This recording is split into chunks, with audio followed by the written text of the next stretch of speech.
السلام علیکم۔ صداقت نامہ میں خوش آمدید۔ حیرت کی بات ہے کہ پاکستان ایک زرعی ملک ہونے کے باوجود ہمیں غذائی قلت کے خطرات منڈلا رہے ہیں۔ اگر دیکھا جائے تو پاکستان میں یونیورسٹیاں بھی موجود ہیں جو زراعت پہ یا زرعی یونیورسٹیوں کی طرز پہ کام کر رہی ہیں، لیکن جو سٹوڈنٹ ہیں ان کا ماحول نہیں ہے۔ کوئی ڈاکٹر بننا چاہتا ہے، کوئی انجینئر بننا چاہتا ہے، کوئی اینکر بننا چاہتا ہے، کوئی پائلٹ بننا چاہتا ہے، لیکن زرعی ملک ہونے کے باوجود زراعت کی طرف ہماری توجہ بہت کم ہے۔ اسی پر ہم بات کریں گے۔ ہم نے مدعو کر رکھا ہے وائس چانسلر ہیں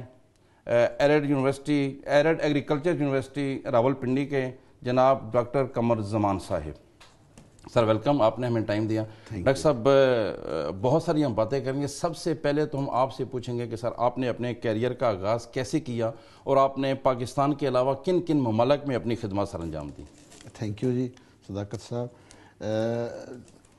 میں نے جو ہے پرائمری سکول جو ہے ایک فیصل آباد کے قریب ایک چھوٹا گاؤں ہے شیر سنگھ والا، وہاں سے کیا۔ پھر ہائی سکول تھا فیصل آباد میں، وہاں سے میٹرک کرنے کے بعد تو میں ایگریکلچر یونیورسٹی میں پری ایگریکلچر میں داخلہ لیا۔ تو اس کے بعد میں نے 2 سال وہ ایف ایس سی کرنے کے بعد پری ایگریکلچر انجینئرنگ میں گریجویشن کی۔ گریجویشن کرنے کے بعد میں نے وہ ایک ریسرچ پروجیکٹ تھا، وہاں پہ ریسرچ ایسوسیٹ کے طور پہ کام شروع کیا یونیورسٹی کے اندر ہی۔ تو 2 سال بعد میں لیکچرر سلیکٹ ہو گیا، تو ساتھ ہی میں نے وہ پارٹ ٹائم ماسٹر شروع کیا فیصل آباد یونیورسٹی میں ماسٹر کیا۔ کرنے کے بعد وہ central overseas training scholarship government کے میں پی ایچ ڈی کرنے کے لیے نیو کیسل اپون ٹائن انگلینڈ چلا گیا۔ تو اس یونیورسٹی میں یہ پریسیجن ایگریکلچر یہ ایک نیا پروگرام شروع ہوا تھا، یہ نئی ٹیکنالوجی تھی۔ تو اس میں نے 4 سال 95 to 99 میں نے وہ پریسیجن ایگریکلچر ٹیکنالوجیز پہ تھیسس کیا، اپنا ریسرچ کی۔ کرنے کے بعد واپس آ کے پاکستان ایگریکلچر یونیورسٹی دوبارہ جوائن کی، تو مجھے پھر ایک اپرچونٹی ملی university of Florida U S A میں۔ وہاں پہ سٹرس ریسرچ اینڈ ایجوکیشن سینٹر تھا، تو اسی پریسیجن ایگریکلچر میں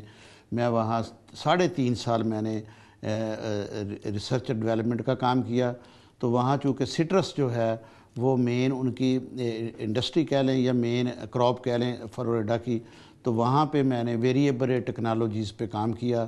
اور ٹیکنالوجی ڈیولپمنٹ پہ۔ تو وہ جو تھی اس سے اب جو ہے جو میرے پروفیسر تھے انہوں نے وہ چونکہ کنٹینیو کیا، تو وہ تقریباً 40% جو ہے وہ سیونگ ہوتی ہے فرٹیلائزر کی جب ہم وہ ٹیکنالوجی یوز کرتے ہیں، اور انوائرمنٹل بینیفٹ بھی ہوتے ہیں۔ اس کے بعد میں ایک سال 1 مہینہ تقریباً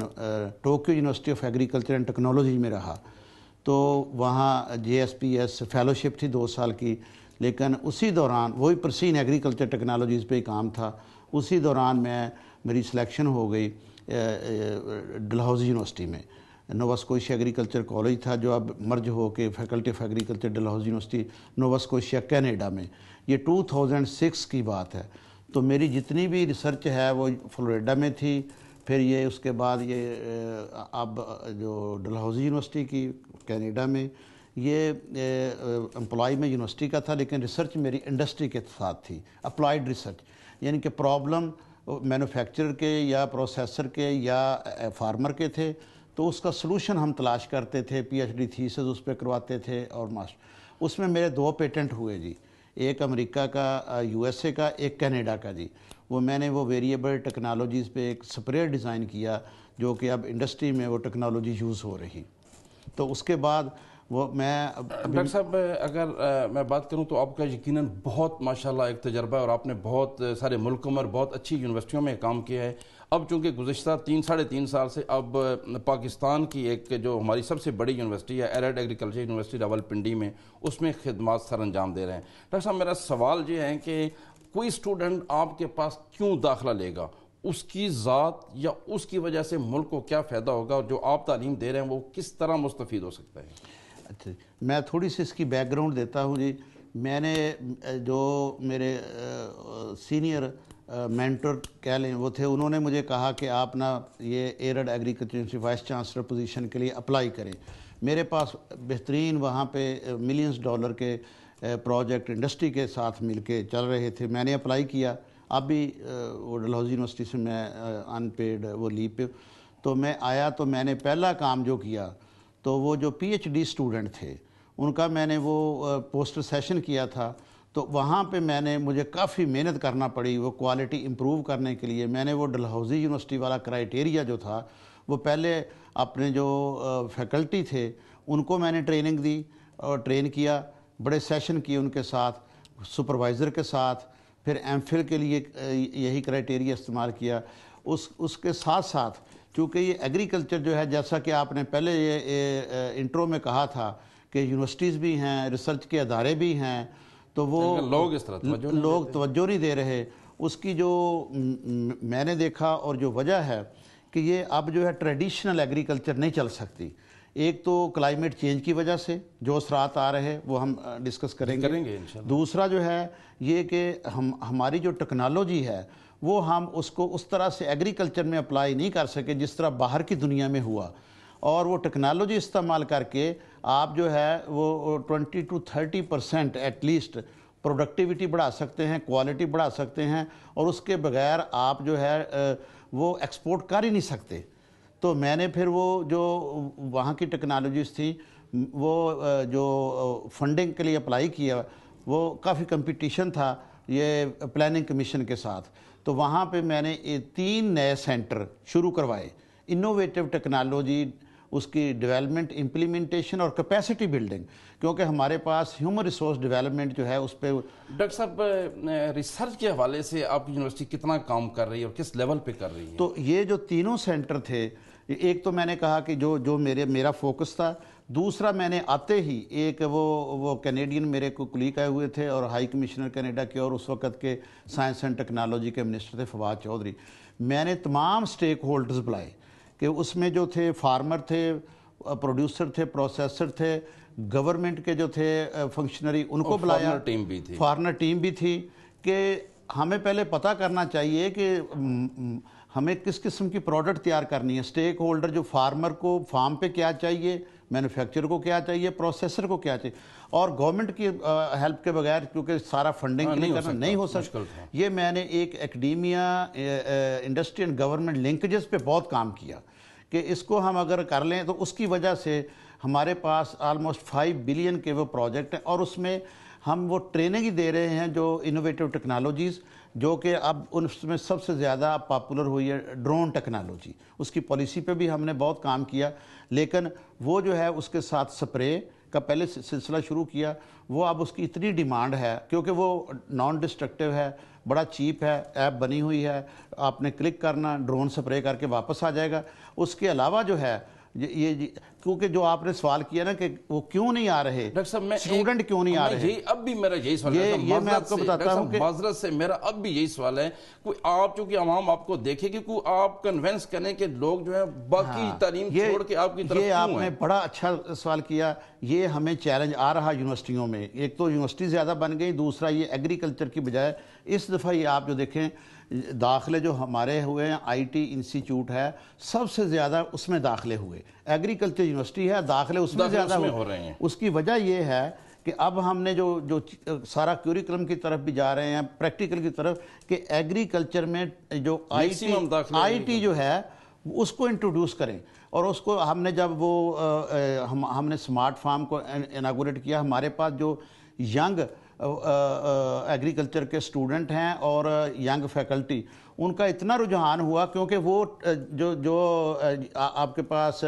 ایپس بنتی ہیں, جو سیل فون ہے, جو سینسر ہیں, جو یہ ڈرون ٹیکنالوجی ہے, یہ ہائی ایفیشنسی اریگیشن سسٹم ہے, تو جب ٹیکنالوجی انٹروڈیوس کی تو ینگسٹر آنا شروع ہو گئے. تو یہ اسٹوڈنٹ اپرچونٹی پر مزید بات کریں گے, بہت ساری آپ سے باتیں کریں گے. چھوٹی سی بریک لیتے ہیں, بریک کے بعد یہ ایک بریک لیتے ہیں.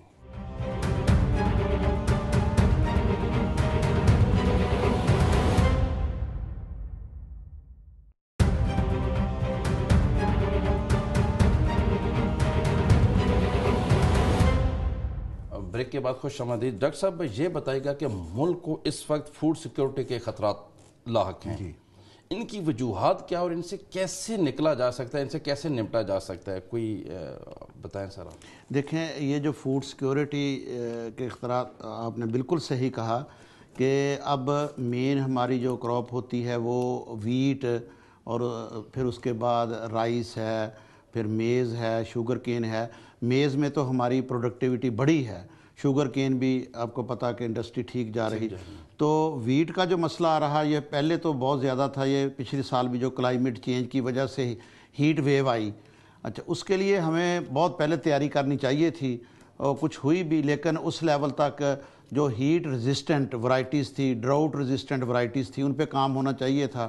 اچھا لیکن اب جو ہے اس پہ یونیورسٹیز جو ہیں وہ کام کرتی، لیکن وہ فارمر جو ہے، فارمر کو بھی ایک آؤٹ ریچ پروگرام کے ذریعے، جو کہ اب ویٹ کمپین فیصل آباد یونیورسٹی سے سٹارٹ ہوئی ہے، تو جو وائس چانسلر وہاں کے اور منسٹر ایگریکلچر، سیکٹری ایگریکلچر نے لانچ کی، تو ہم نے بھی لانچ کی ہے وہ ادھر، تو اس کے ذریعے کہ فارمر کو سیڈ جو ہے ٹائم پہ اور اچھا فراہم کیا جائے۔ 3 سال اگر وہی سیڈ استعمال ہو رہا ہے، چوتھے سال وہ پروڈکٹیوٹی نہیں دے گا، اچھا اس کے لیے وہ اس کی اویلیبلٹی۔ دوسرا فرٹیلائزر، وہ گورنمنٹ کو چاہیے کہ ابھی سے وہ ٹائملی اس کو کریں۔ تیسرا فیکٹر جو ہے، جو میں نے بہت زیادہ ہائی لائٹ کیا، پرائم منسٹر ٹاسک فورس بنی تھی، اس میں بھی ہوں، کہ میکنائزیشن کا، کہ ڈرل کے ذریعے آپ کاشت کریں، ایٹ لیسٹ 10% پیداوار بڑھے گی۔ ہمارے پوٹھوہار میں کسی حد تک ڈرل کا استعمال ہو رہا، باقی ابھی بھی بہت کم ہے۔ ہماری ٹیم نے، آپ کہہ رہے تھے کہ ٹیکنالوجی کا ایک سمپل ڈیوائس بنایا ہے، وہ اگر آپ ساتھ لگا دیں ڈرل کے، تو اس سے جو ہے وہ ڈیپتھ کنٹرول ہوگی، ایک اسی ڈیپتھ پہ جہاں آپ کو ضرورت ہے سیڈ سو ہوگا، اور اگر نہیں تو وہ بیپ کرنا شروع کر دے گا، آٹومیٹیکلی ہائٹ کو ایڈجسٹ کرے گا۔ اس سے ہم نے تجربہ کیا ہے کہ 8% ییلڈ اس سے بڑی ہے۔ پھر سب سے کرنے کے بعد ہمارے پاس جو ہارویسٹر ہیں، زیادہ تر 40 سال پرانے ہارویسٹر ہیں، تو وہ ہارویسٹر جب ہارویسٹ کرتے ہیں تو 20%، 15 to 20% گرین فارم فیڈ میں رہ جاتا،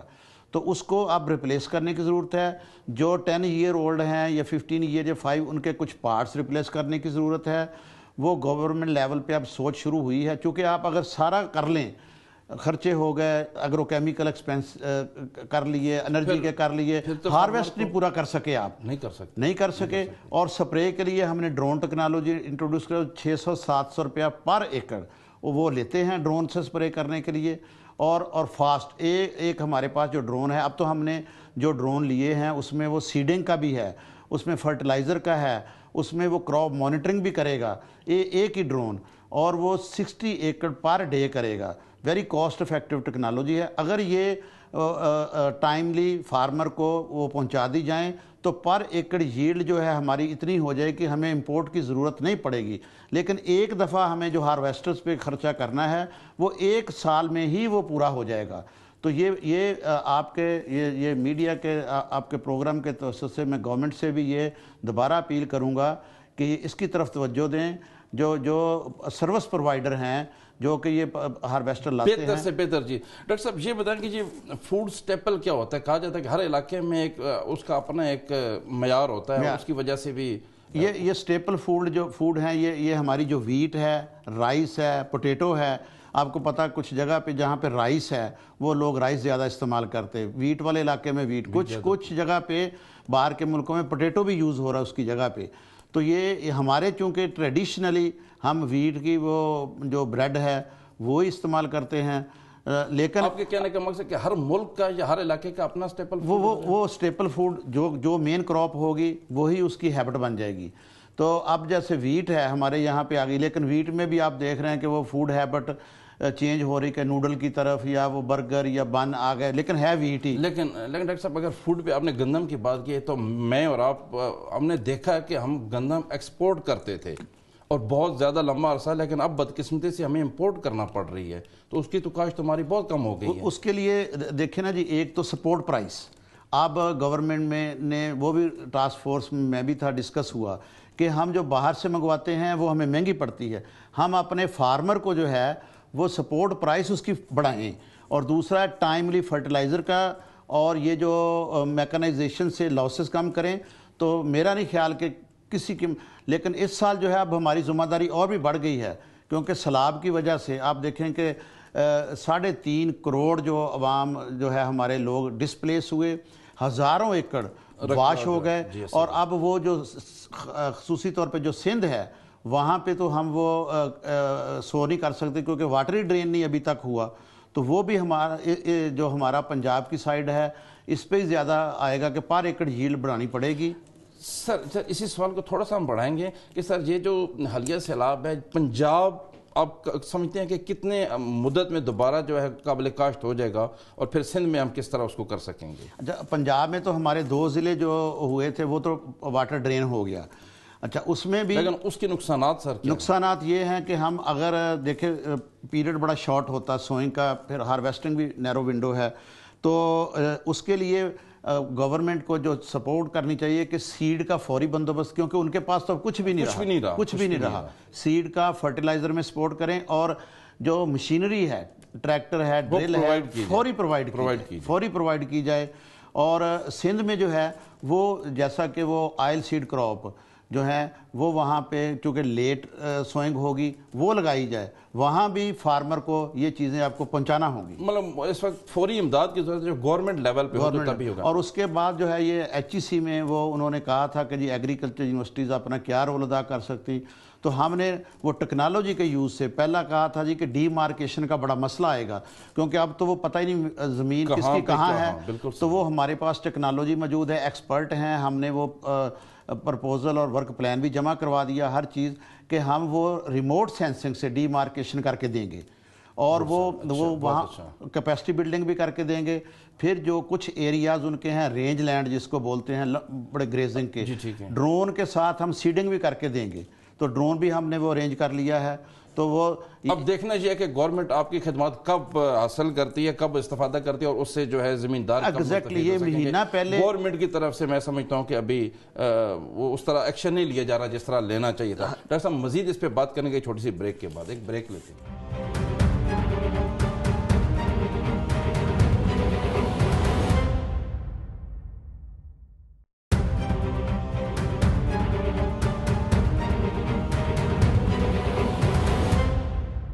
بریک کے بعد خوش آمدید۔ ڈاکٹر صاحب یہ بتائیے گا کہ جو روس یوکرین کے تنازع کی وجہ سے انٹرنیشنل لیول پہ زراعت متاثر ہوئی ہے، کس حد تک متاثر ہوئی، یا صرف کہنے کی باتیں ہیں، خبریں ہیں، عملی طور پر کیا ہے سر، آپ کیا سمجھتے ہیں؟ یہ دیکھیں کہ روس یوکرین جو ہے یہ سب سے زیادہ جو ویٹ پروڈیوسنگ کنٹریز ہیں، زرعی ملک زرعی اور ویٹ کے لحاظ سے، گندم کے لحاظ سے خصوصی طور پہ پیداوار ان کی بہت زیادہ ہے، تو یہ بہت سارے ملکوں کو جو ہیں ایکسپورٹ کرتے ہیں، تو اس کا امپیکٹ بہت بڑا آئے گا، اور ہم بھی جو اگر ہمیں امپورٹ کرنا پڑتی ہے تو ہمارے لیے بھی مسائل ہوں گے، کیونکہ اب آپ کو پتہ کہ کتنے مہینوں سے جنگ جاری ہے، تو وہاں تو وہ اس دفعہ پروڈکٹیوٹی نہیں ہوگی ویٹ کی، تو اس کا پوری دنیا پہ بہت بڑا امپیکٹ آئے گا۔ ڈاکٹر صاحب آپ کی یونیورسٹی روایتی زراعت کو جدید زراعت میں لانے کے لیے کیا اقدامات کر رہی ہے، اور سمارٹ IoT فارم کے متعلق کچھ بتائیے۔ دیکھیں میرا جو اسپیشلائزیشن بھی ہے وہ پریسیجن ایگریکلچر ٹیکنالوجیز، PhD کرنے کے بعد میں نے تقریباً مجھے 25 سال ہو گئے ہیں، تو میں نے آپ کو بتایا کہ اسٹوڈنٹ ٹریننگ، پوسٹ ڈاک ٹریننگ کے علاوہ میں نے جو پیٹنٹ ہیں وہ بھی میرے ہیں آٹومیشن مشینری پہ، ویریبل ٹیکنالوجیز پہ، تو جب میں یہاں آیا تو یہ ہمارے یہ بڑا لیک کرتے ہیں ٹیکنالوجی استعمال کرنے میں، تو میں نے یہاں ایک پریسیجن ایگریکلچر سینٹر بنایا، اور ایک انڈسٹریل بائیو ٹیکنالوجی سینٹر، ایک live stock breeding and genomics کا جو کہ بن رہا، تو اس میں ساری جدید ٹیکنالوجی ہے، اور یہ انڈسٹری کے ساتھ مل کے، کیونکہ پرائیویٹ انڈسٹری جب تک نہیں آئے گی، کمرشلائزیشن اس وقت تک نہیں ہوگی۔ ایک تو ہے کہ اسٹوڈنٹ کی ٹریننگ کرنی ہے، اور لیکن پروڈکٹ اگر آپ کرتے ہیں یا تھیسس کرتے ہیں، اگر جو اینڈ یوزر ہے، فارمر ہے، پروڈیوسر، اگر اس کو فائدہ ہی نہیں تو کرنے کا، میں نے اسی طرح جب میں نے PhD کا کیا تھا میں نے وہ دیکھا تھا کہ یہ تھیسس بھرے پڑے ہیں لائبریریاں، تو جو پرابلم ہے، ریئل ورلڈ پرابلم ہے، ان پہ آپ ریسرچ کریں، ان پہ ریسرچ کرنے کے لیے آپ کو ٹیکنالوجی انٹروڈیوس کروانا بڑی ضروری ہے، تو اس سینٹر میں ہم نے ایک ڈیٹا سینٹر بنایا ہے، کیونکہ ہمارے پاس جو ہے آپ دیکھیں کہ ڈیٹا ڈریون چیزیں نہیں ہیں، کلائمیٹ چینج کے حوالے سے 20 سال پہلے ہمیں کام کرنا چاہیے تھا، ہر قسم کا ڈیٹا ہمارے پاس ہو کہ پریڈکشن آ رہی ہے ہیٹ ویو آئے گی ہم تیار ہوں، بارشیں ہونی ہیں ہم تیار ہوں، ہم تیار نہیں تھے تو نقصان کتنا ہو گیا۔ اچھا ہم نے کیا کیا، میں نے پھر وہ ایک ڈیمونسٹریشن کے لیے چکوال ہمارا یونیورسٹی کا جو فارم ہے وہاں پہ IoT سمارٹ فارم بنایا، وہاں ہم نے انٹروڈیوس کروائے ہیں ایفیشینٹ اریگیشن سسٹمز جو کہ افورڈیبل ہوں، اور اس کو ہم نے اس کا ڈیٹا جو اور سینسر لگائے ہیں کہ جب موائسچر، اور وہ مہنگے نہیں ہیں تو وہ اگر سرٹن لیول پہ جائے تو آٹومیٹیکلی پمپ چلنا شروع ہو جائیں اور وہ اریگیشن ہو جائے، اگر نہیں ضرورت تو نہیں ہو۔ اسی طرح فرٹیلائزر جہاں جتنی ضرورت ہو اتنی ہی ہو، اور اس کا ڈیٹا جو ہے وہ وہاں پہ جمع ہوگا۔ اس کی وجہ کیا ہے، ٹریسیبلٹی جب تک نہیں ہوگی کہ ہم نے کتنا فرٹیلائزر ڈالی ہے، کتنی سپرے کی ہے، آپ ایکسپورٹیبل کموڈٹی تیار کر ہی نہیں سکتے۔ ڈاکٹر صاحب یہ بتائیے گا کہ آپ کی یونیورسٹی میں کوئی میگا پروجیکٹ کتنے ہوئے ہیں، یا کون سے ایسے میگا پروجیکٹس ہیں جن پہ کام ہو رہا ہے؟ یہ جو میں نے 3 بتائے ہیں، یہ ایک 1.5 بلین کا ہے انڈسٹریل بایو ٹیکنالوجی۔ اس میں جو ہے بایو ٹیکنالوجی اور جینیٹک انجینئرنگ کی ٹیکنیکس یوز کر کے ہم پروڈکٹ بنائیں گے ایکسپورٹیبل، اور انڈسٹری جو ہے اس ہمارے ساتھ ہے کمرشلائزیشن کے لیے، اور PCSIR جو ان کے چیئرمین ڈاکٹر عابدی صاحب ہیں ان کی بھی بڑی کنٹریبیوشن ہے اس میں۔ ایک جو پریسیجن ایگریکلچر کا اس میں ہمارے ساتھ پاکستان ایئر فورس ہے، اس میں ہمارے پاس سپارکو ہے۔ ایئر فورس والے جو ہیں ان کے ساتھ ہمارا جو ایگریمنٹ ہے اور جو 2 ارب کا پروجیکٹ ہے وہ اس میں انہوں نے ہمیں ٹیکنالوجی ڈیولپ کر کے دینی، جو ہم امپورٹ کرتے ہیں باہر سے چیزیں منگواتے ہیں، وہ کہتے ہیں ہم ادھر بنائیں گے، آپ ایگریکلچر میں اپلائی کریں اس کو تاکہ وہ انڈیجنس ہو، کل کو کوئی چیز خراب ہوتی ہے پارٹس بھی یہیں پہ بنے تو وہ پھر اس کو تو سپارکو جو ہے آپ کو پتہ کتنا بڑا ادارہ وہ بھی ہمارے ساتھ ہے۔ تو ایک پرسین ایگریکلچر پہ ہم کام کر رہے ہیں، اور اس میں کیپیسٹی بلڈنگ کا مین کمپوننٹ رکھا ہے۔ ہم ٹنڈو جام یونیورسٹی ایگریکلچر میں گئے ہیں، فیصل آباد یونیورسٹی میں گئے ہیں، ہم لسبیلا گئے ہیں، ہم پشاور گئے ہیں ٹیمیں، وہاں پہ ان ٹیکنالوجیز میں ہم ان کو ٹریننگ دے رہے ہیں، اور اب ہم فارم لیول پہ ہم نے ڈیمونسٹریشن شروع کر دی ہیں۔ تیسرا جو ہے آپ کو پتہ لائف سٹاک کا بہت بڑا ایشو آ رہا کہ آپ باہر دیکھیں جو گائے ہے کتنا وہ دودھ دیتی ہے تو ہمارے پاس کتنا دیتی ہے، اسی طرح بھینس، تو اس کی جو بریڈنگ ہے اور وہ جینیٹکس ہے اس پہ ہم نے ایک سینٹر وہ روات میں ہمارا بن رہا، وہ لیٹسٹ، وہ ہماری اپنی بریڈ جو ہیں ان کو پریزرو کر کے اس کو ہم دیکھ رہے ہیں کہ اس کو ہم کیسے پروڈکٹیوٹی انہانس کر سکتے ہیں۔ ڈاکٹر صاحب مین کیمپس تو آپ کا مری روڈ میں ہے راولپنڈی میں، اور یقیناً بہت بڑا ایک ادارہ ہے ساری دنیا کو، اس کے علاوہ آپ کے کن کن شہروں میں کیمپس؟ اچھا دوسرا کیمپس کے پہلے میں آپ کو ایک چیز اور بتاؤں کہ ہمارے پاس جو ایرڈ کے پاس ٹیکنالوجی ہائیڈروپونک وہ سٹارٹ یہاں سے ہوئی، روات میں 5 ایکڑ کا کنٹرولڈ جو ہے ہمارا وہ انوائرمنٹ سسٹم ہے، کورڈ آٹومیٹڈ، تو اس کے بعد جو ہے یہ ابھی ادھر لائف سٹاک کا سینٹر بھی بنا روات میں، اور کونٹ فارم جو ہے 250 ایکڑ کا وہ ہے۔ ایک خوشاب میں ہمارا سب کیمپس ہے، وہاں ہم نے مینلی جو فوکس کیا تھا، جو یہ آپ کو پتہ کہ ہمارے پاس ٹیکنیکل لوگ نہیں ہیں، ٹیکنیشین ملتا ہی نہیں پاکستان میں صحیح معنوں میں، ہم نے وہاں پہ وہ سرٹیفکیٹ شروع کیے ہیں 6 مہینے کے، مشینری کا سرٹیفکیٹ شروع کیا ہے، سولر پہ کیا ہے کیونکہ آپ کو پتہ سولر پاور ہر جگہ ہو رہی، ٹیکنیشین نہیں ہے، اور ٹریکٹر آپریٹر کا شروع کیا ہے، اسی طرح سے ڈرپ اریگیشن پہ شروع کیا ہے۔ وہ خوشاب میں مین فوکس ہمارا ہے کہ جو ہائر ایجوکیشن میں نہیں آ سکتے وہ ٹیکنیکل ٹریننگ لیں، اور ایک اٹک میں ہمارا کیمپس تیار ہو گیا سب کیمپس، تو وہ جو ہے وہاں پہ وہ